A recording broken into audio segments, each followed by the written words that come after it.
actually, I think when I saw the sixth snake being held up, I ran. What? Snakes? What does that have to do with teaching? Stick around to find out. Welcome to 85 After School. I'm your host, Nicole, and this is the podcast about teacher career and retirement planning through real-life stories of those who live it. So it's my great pleasure to welcome our next guest, Nina, and I'm so happy you could be here with us, and I can't wait for your stories to be shared with our listeners today. So welcome, Nina. Thank you so much. And thanks for that lovely intro. I do have a lot of stories. I think all of us, after we've been in the profession for like 30 plus years, we have so much to share. And I don't think we can ever understate how much we do have, and in so many different ways, right? So many different types of stories come to mind. Absolutely. And with that 30 plus years experience that you bring, I want to reel it all the way back to that moment where you went, yeah, I want to be a teacher. How did you even find your pathway to teaching? You know what? I always listen to other people's stories and I'll hear these, precious moments of, I knew I was going to be a teacher. I wanted to be a teacher from the time I was little. And I actually did not have that. I had a sister who used to tell me she wanted to be a teacher and I would just look at her and go, but why? And then fast forward and my sister's in IT and I ended up going into journalism. That was kind of like my first passion, but didn't realize that, when I was younger, I always pretended to be a teacher. And I have my younger cousins sitting around me and I'd be making worksheets up for them. And I tutored right through high school and university. I tutored math, English, and French. And so I probably did have it in me. I think I liked it without actually realizing. And then eventually I was overseas with my husband in New Delhi, India. And I met a really good friend who was working at the American Embassy School. And that's actually how I started. She would tell me all these stories about her teaching day. And I would listen to her. And I thought, wow, that's really cool. And so I actually started teaching supply teaching overseas before I had my MEd. And so then I went backwards and I went back and got that. And I've never looked back. I love it. I still remember the first day walking in as a supply and the principal looking at me and saying, wow, look at that big smile on your face. Right. And he just kind of said to me, oh, but that'll go away. And I have to say it never went away. I always had that smile, I think, when I walked into a school, and I still do. I still feel privileged and grateful that I have that opportunity. And a good thing to prove him wrong and maintain that joy and energy. And you were sparked to halfway across the world. You were sparked by that. How did you start at supply teaching? How did your pathway unfold from there? So then I ended up going back and doing my MEd and all our AQ courses as they follow, and my BEd. So everything kind of followed backwards after that. But the more I got entrenched into teaching, the more I loved it. And I didn't spend many years as a classroom teacher. But, as we know, a lot of times I think administrators will recognize leadership and, you get tapped on the shoulder. And I remember getting all set up to teach grade 6 one year. And in the summer, my principal called me in towards the end of the summer and she just said, you know what, I know you're all set, but I really need you to do, some special education leadership positions in the school. And that was kind of the end. I never went back into a classroom after that. And often when we get that tap on the shoulder is when we recognize in ourselves when we haven't recognized it perhaps before. But what a great pivot into special education. And I'm going to toot your horn for you, Nina, because you excelled through the leadership ranks and had such a wonderful career and impact at your board as well. What was your favorite leadership position if you could choose one? Yeah. So I know, and I did have quite a few that I thoroughly enjoyed, but I think being a principal of a school holds a special place in my heart. It's kind of your domain. It's your staff. It's your vision. With the staff, of course, everything is, co-planned and co-shared, but there's still a lot of autonomy as a principal to try to work with your staff, your community, and provide opportunities for your students. And you have more autonomy there than you would in other positions. So I really enjoyed it. I think I was a principal for about 7 years and it was hard to move on, but I've always kind of pushed myself into the next role because it's very easy to just continue and be in that comfortable zone. But one of my pieces of advice to people is keep pushing. If you're interested and you're a learner and you want to keep experiencing new things, you can't always wait for that moment where you know that you want to move forward. You just kind of have to keep pushing yourself. Absolutely. And take the opportunities as they come your way. And don't be afraid. We all have to have a little bit of fear because that makes us better, right? We search for the answers in that way. With all that experience that you've had in schools and at different levels at the board, there must be some real memorable moments that stick out for you. And I know it's hard to just pick one, but maybe you can share one of those stories. Yeah, sure. I mean, so overall, I would say if I had a broad stroke, I would say there were so many special moments where I knew that I made that difference that we talk about in education. I knew that I was able to support a family or a student or come into, a school and really positively affect the community and make the kind of changes that I knew would help everyone, all the stakeholders in that community. So those memories that I take away will always stay in my heart. And of course, there's always the individual students who reach out. And I would always tell them, don't add me on social media because I'm not going to say yes until you are an adult. And then you can come back and find me. So now I am in touch with some of my former students who now have kids of their own. And I have some really fond memories of one reaching out to me about 6 years ago. And he's now in BC and doing really well. And, he found me and just sent me a really beautiful email, which I had forwarded then to my associate director and my director at the time because I was so touched about, the difference that I had made and how I affected his life for the positive. So those stories, I think probably most educators would say are the most touching, is like the direct impact on students and helping them. And then there's always the funny stories that stick out. And, one of them would have been, I think in my second year of teaching, we had yard cleanup, which we normally would do in the springtime. And it was up in Heart Lake, just ahead of Brampton. And we were all outside and the kids are picking up garbage and we're all out there with our gloves. And all of a sudden a student picks up and goes, "Mrs. Jaswal, look what I found." And he picked up a snake. So anyone who knows me will tell you that I'm ultra-phobic of snakes, like really bad. And all of a sudden, everyone is picking up a snake. Like there were snakes all. Yes, that's exactly how I felt. And you never leave students unattended. You have to continue to supervise from a distance. Yeah, but I think when I saw the sixth snake being held up, I ran so fast into the building, but at least I ran directly into the office. And I still remember telling the principal and the vice principal, like, I could barely breathe. I think I was hyperventilating. Yeah. I could barely breathe. And I'm telling them that I had to leave the kids out there because there were snakes. Oh my goodness. Yeah. And it was just really funny because every valedictorian speech after that talked about Mrs. Jaswal and running as fast as she could. I'd be right behind you though, honestly. Yeah. So that story to this day stands out. That is funny. With all those wonderful memories that you have, there was a point where you decided 30 plus years, I've dedicated my life. I've supported all these schools and communities in my position. It's time for me to pivot, but not your typical retirement. Something's really keeping you busy now, Nina. Yeah. Yes. Well, so I retired as a superintendent of education. And again, it was an amazing position. And I had like the best colleagues. It was a very supportive team and it just worked really well. Anytime there was any incident or situation, we all were at each other's fingertips. So it was a great experience. And so with all of these years working with amazing people, knowledgeable, smart, and learners right to the end, I wasn't ready to retire. I was ready to kind of embrace a new opportunity. And so that's kind of what I did. So I launched Critical Pathways, which is my company. And I used, I think, my reputation and my knowledge and all my experiences to bring to my company. And so I'm sort of involved with a lot of different services, everything from a lot of international work, and that's through the Ontario Principals Council and through the University of Toronto. So they've hired me in their international divisions. And that's given me experience working in Saudi Arabia with their leadership teams. And it was actually one of the places I worked at there was the Prince's Academy. So it was a cool experience, very warm people, and everything you do, you walk away learning as well. Like you're there to facilitate and to provide your expertise, but I always learn from other people, and as most people do. So that was a great experience. And I'm working with districts in Sweden. And so that's been a great learning experience. I'm seeing how well Swedish people take care of each other. And the government there puts a lot of money into education and into wellness for students. So there's a lot of little things that I've picked up that I try to bring back here as I work with private schools. And I'm still attached to different boards in the province. I'm currently covering as a superintendent for one of the boards. So I'm still connected, and that keeps me fresh as well with my knowledge and what's happening because I've got my ear to the ground. So I think the ability to do diverse services and to be involved in different types of work, it's actually feeding into each other. It's overlapping and it's helping me know how to support others. So yeah, so I'm really enjoying it. And then I'm still coaching for the Ontario Principals Council and privately. I also do some expert witness work for law firms. So it all meshes together somehow, but it's still diverse. It's very diverse. And you're piquing my interest here. When you say services and leadership, can you give an example of what kinds of support you provide educators? Yeah. So I'll give you an example. At some of the private schools, they'll talk to me about sometimes coming in and observing. And so I'll do learning walks through the building to help assess what some of the gaps are and how I can support. And so after those observations and discussions with administrators, I will customize some workshops that I feel will benefit the staff. And so I've been involved with those as well. And then so those topics would vary from critical thinking to like specific math workshops to literacy-based workshops, providing feedback.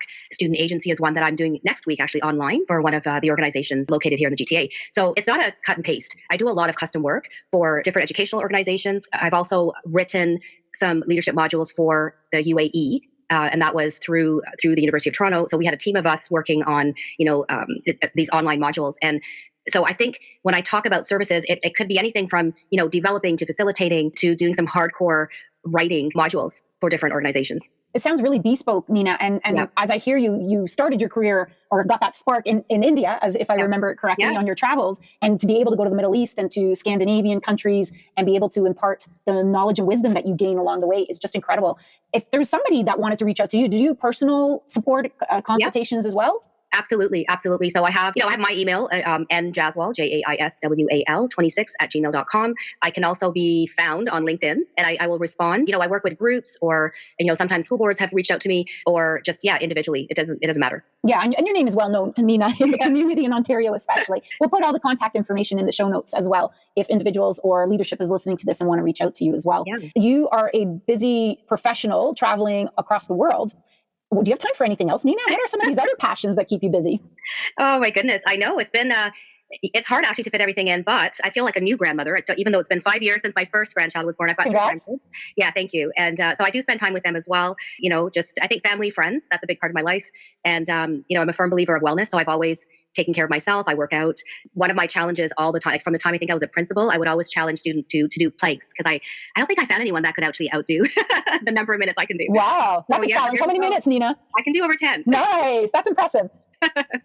Yeah. So, I would have fun, like that with students, because that's another thing, is you have to be able to connect to all age group, because it's about relationship building. And in Sweden too, when I was there a couple of months ago, they were telling me, well, everyone here does the cold plunge, right? So it's being able to connect and embrace the culture that you're in. And I was like, okay, yep, let's do it. I don't like cold water, but I did it right into the ocean in the freezing cold. And I think it was October or November. So it was pretty cold.